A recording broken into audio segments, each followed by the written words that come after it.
The 10th of May marks the birth date of one of our most well-known predecessors, Dame Margot Turner. And hers is a story of real courage and incredible fortitude, and it's known to many of us. I first remember meeting Dame Margot Turner when I was a very young student nurse, and I was immediately struck by her immense presence, and it had a real sense of awe. As students, we'd all been encouraged to read her book, The Will to Live, and many of us could remember the TV series Tenko, which was based on her memoirs. Earlier this year, our regimental headquarters was fortunate to receive a copy of Dame Margot Turner's eulogy, which had been read at her funeral in 1993. And as you listen to our modern recording, I hope that you will feel inspired, if you haven't already, to read her book. It's an incredible story. She really made history. And making history is something that each and every one of you has done in the past year particularly. So as we start this week, in which we recognise International Nurses' Day on the 12th of May, as nurses, healthcare assistants and midwives, I hope that you will feel proud, humbled and grateful when you hear Dame Margot Turner's story of the sacrifices that she made and the contribution that she has made. Those same words, proud, humbled and grateful, have been used by an indebted nation and echoed throughout the country when describing you for the sacrifices that you have made and the care in the last year. Thank you. Eulogy, read by Colonel D.G.M. Anderson, RRC, Colonel Commandant, Quarank. Picture a tall, athletic young woman with wavy hair and bright blue eyes who excelled in swimming, tennis and hockey, and you see Margot Turner. She was the only girl in a family of 3 brothers. Although sadly Margot's father died when she was 13 years old, she had a very happy, secure childhood in Finchley. Because she was so interested in people, she decided to train as a nurse, and she was quite determined to try to gain acceptance at the oldest hospital in the city, St Bartholomew's. To her great joy, her application was successful and she became a probationer.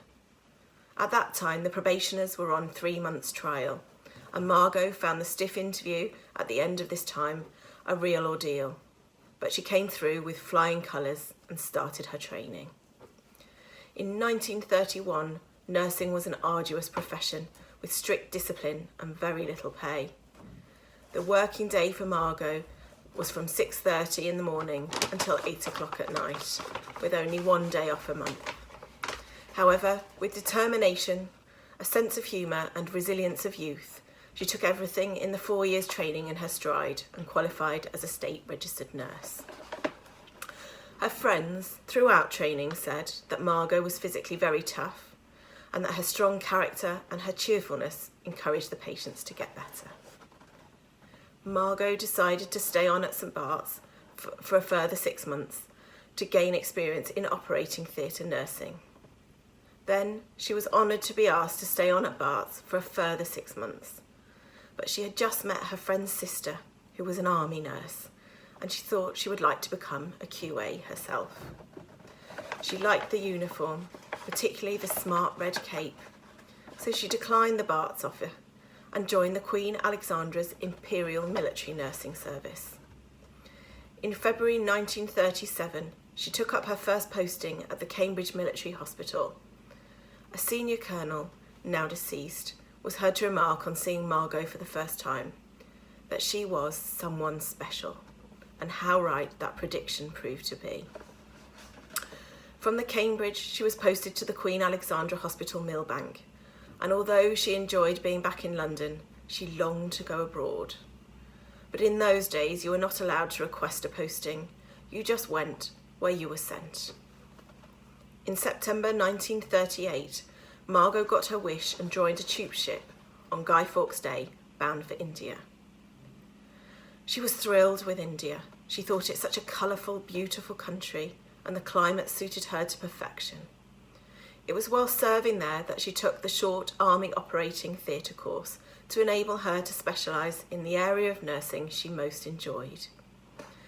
She made the most of every opportunity to be out in the fresh air, walking, playing tennis or riding, and of course she enjoyed many parties. Suddenly, a cloud descended as Margot and her friends heard on the wireless the declaration of war, followed by the news of Dunkirk and the bombing of London. They felt depressed and restless so far from home, and Margot approached Matron to be allowed to go on active service. But she was needed in the operating theatre, and the answer was no. Her persistent requests eventually bore fruit, and she was posted to an unknown destination, which turned out to be Singapore, and then on up country to Malaya.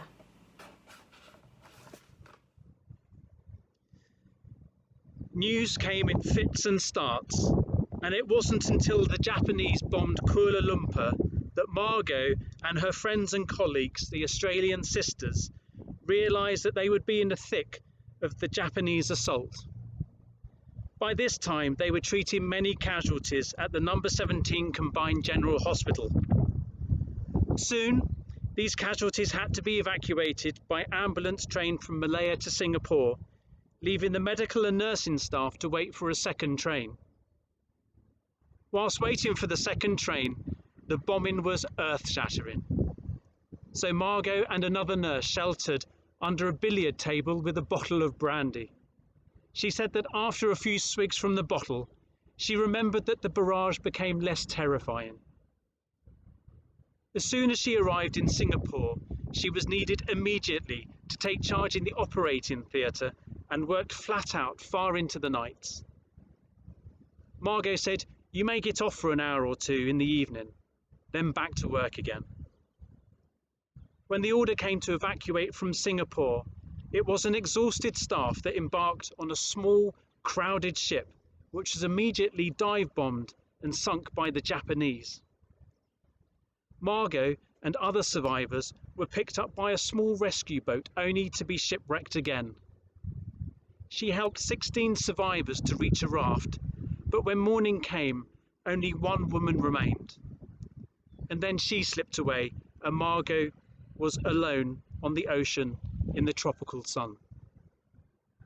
She drifted for 4 days, clinging to life, surviving off bits of seaweed and drinking drops of rainwater that she caught with her powder compact. At last she was sighted by another ship, but it was Japanese. She was hoisted aboard, more dead than alive. Now, Margot never forgot the only enemy to show her kindness, the Japanese ship's doctor, who had trained in America and spoke English. He treated her for 24 hours before the battleship put into harbour and she was put ashore. Knowing that Margot could not obey the order to get off, he carried her to the end of the long pier, where she was put onto a stretcher and taken to the civilian prisoners' camp. The battleship remained in Montauk Harbour for 4 days, and the doctor visited her every day.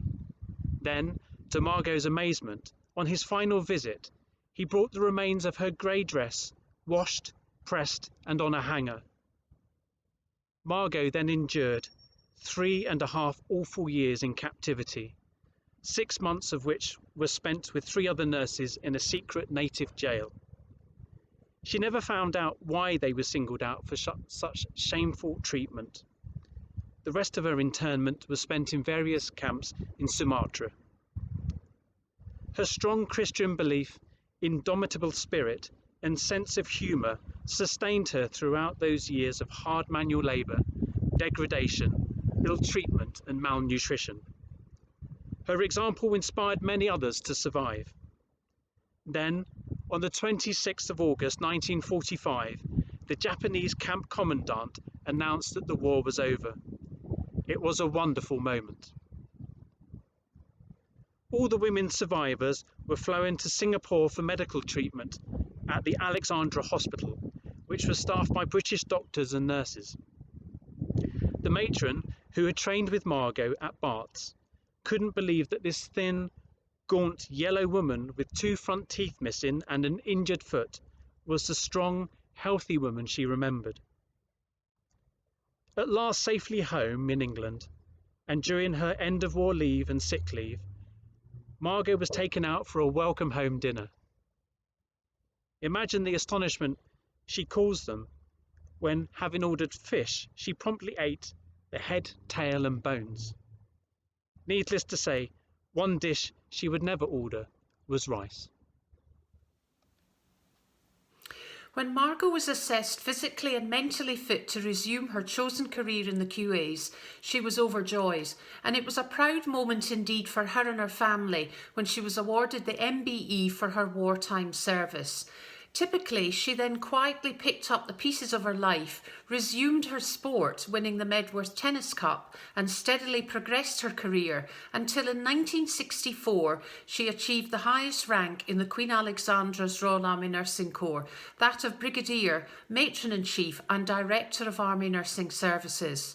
How fortunate for the Corps to have such a fine leader who from first-hand experience knew how important it would become in the future for Army nurses to keep on a par with their civilian colleagues. She introduced clinical teaching, midwifery training and courses for the newly qualified staff nurses. She also saw the need for the male nurses, even though cap-badged Royal Army Medical Corps, to train and achieve the same qualifications as their QA counterparts.